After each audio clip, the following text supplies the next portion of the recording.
Mengelola negara memang harus paham bela negara, mengerti geopolitik dunia, dan mempunyai tim pemikir kelas dunia yang solid. Akan membicarakan apa kita kali ini? Kita membicarakan tentang masalah di Papua, gerakan separatis bersenjata yang lagi marak menyerang markas tentara dan polisi. Sebelum kita membahasnya, maka kita harus memahami juga tentang global player yang sedang bermain apa. Begini maksudnya, kita pernah memperingatkan mengenai Freeport dari kacamata geopolitik, karena berbeda melihat Freeport dari hanya sekedar faktor ekonomi saja, berbeda dengan melihat Freeport sebagai alat tekan politik, berbeda melihat dari kacamata geostrategi dunia, berbeda melihat dari fungsi humanitarian atau sisi kemanusiaan. Apapun yang kita lihat, maka itulah yang jadi tindakan kita, dan apapun tindakan kita akan mendapatkan akibat. Oke, jadi Bosman mau ngomong apa nih? Muter-muter dulu. Kita lanjut ya, ini semua agar paham. Jadi kesimpulan tentang kelompok separatis di Papua adalah akibat dari sebuah tindakan yang mungkin tidak dipikirkan dulu, tidak dipikirkan dalam-dalam, sehingga terjadi pemberontakan dan penyerangan bersenjata seperti saat ini.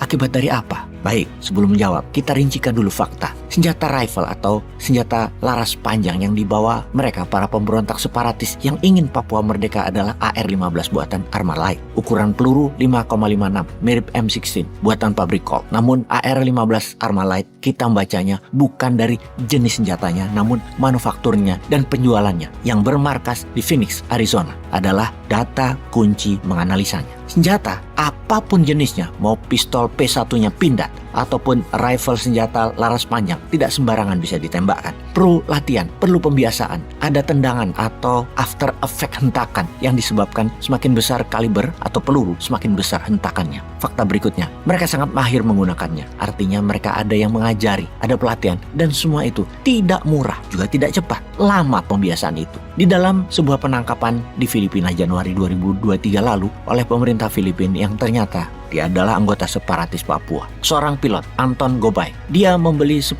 pucuk senjata AR-15 ini di Filipina. Dan fakta lain juga ada, kita ketahui senjata lain yang masuk dari perbatasan Papua New Guinea. Dari asalnya, Kepulauan Bougainville. Ada pangkalan militer Amerika di Bougainville dan ada pangkalan militer Amerika besar-besaran di Filipina. Apakah itu kebetulan? Kita ke Freeport sekarang, yang sahamnya dimiliki McMoran, yang markasnya di Arizona. Dan Phoenix adalah ibu kota Arizona. Dulu zaman Freeport aktif, yang mengawal Freeport adalah Senator Arizona John McCain, war hero-nya Amerika, di mana McMoran adalah salah satu perusahaan penyumbang pajak besar di Arizona yang harus dikawal khusus tentunya secara soft power, secara politik, dan hard power secara militer. AR-15 di Phoenix, McMoran pemegang saham Freeport juga di Phoenix. Ada kesamaan. Secara bisnis dengan Indonesia memang Freeport ada kontrak yang memayunginya selama 40 tahun. Dari 1967 ke 2017 yang bisa ditambah 20 tahun ke 2037. Di mana secara pembukuan emas hasil olahan tembaganya Freeport dihasilkan di Okinawa dan Rio Tinto Spanyol sudah dicatat di Kementerian Keuangan Amerika hingga 2037. Ketika ada gerakan mengambil alih pabrik tembaga Freeport dan mengolahnya akan di Indonesia, maka ada ketidakseimbangan dalam neraca cadangan emas Amerika. Pastinya,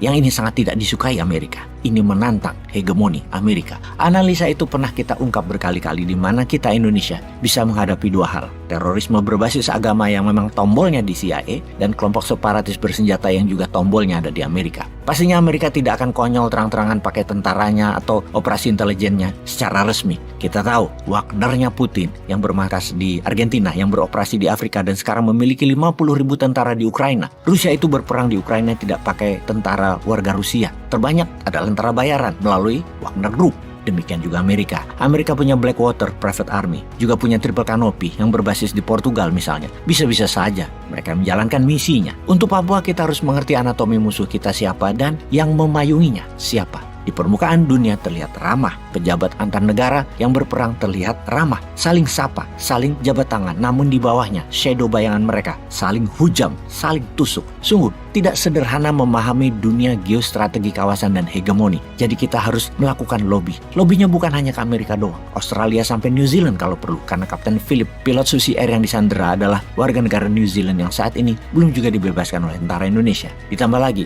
mereka kelompok separatis bersenjata ini selama tahun 2023 ini menyerang terus dan sudah memakan puluhan korban tentara dan polisi Indonesia. Bayangkan, tentara terlatih bisa diserang separatis. Apa kira-kira mereka nggak ada yang melatih gitu? Apa kira-kira mereka nggak ada yang biayai? Apa kira-kira mereka tidak ada strategi perangnya? Perang gerilya, hit and run, bersenjata berat. Siapa yang mengajarkan? Mengambil Freeport, kalau dilihat secara ekonomi terlihat benar. Namun membelinya pakai hutang, menggunakan cara hostile menekan kasar, mengalihkan dari Okinawa dan Rio Tinto, membuat panas hegemoni. Kita harus kuat menanggung akibatnya. Hegemoni memang kita harus lawan agar kita berdaulat. Namun ada cara elegan yang lebih diplomatis. Kita mendapatkan hak atas aset tersebut 100% bahkan, dan Amerika tetap senang sehingga Papua tidak lepas. Hal ini adalah cara elegan yang saat ini pejabatnya belum pernah melakukan. Hanya langkah pragmatisme sederhana dibungkus narasi buzzer rupiah yang sekarang berakibat tumpah darah berkepanjangan. Tentara dan polisi jadi repot, rakyat Papua jadi gelisah. Wahai sahabat, hati-hati dengan Papua. Jangan sampai anak cucu kita nanti nyanyi lagu wajib. Dari Medan sampai Ambon berjajar pulau-pulau. Karena Sabangnya lepas, Meraukenya lepas. Peace.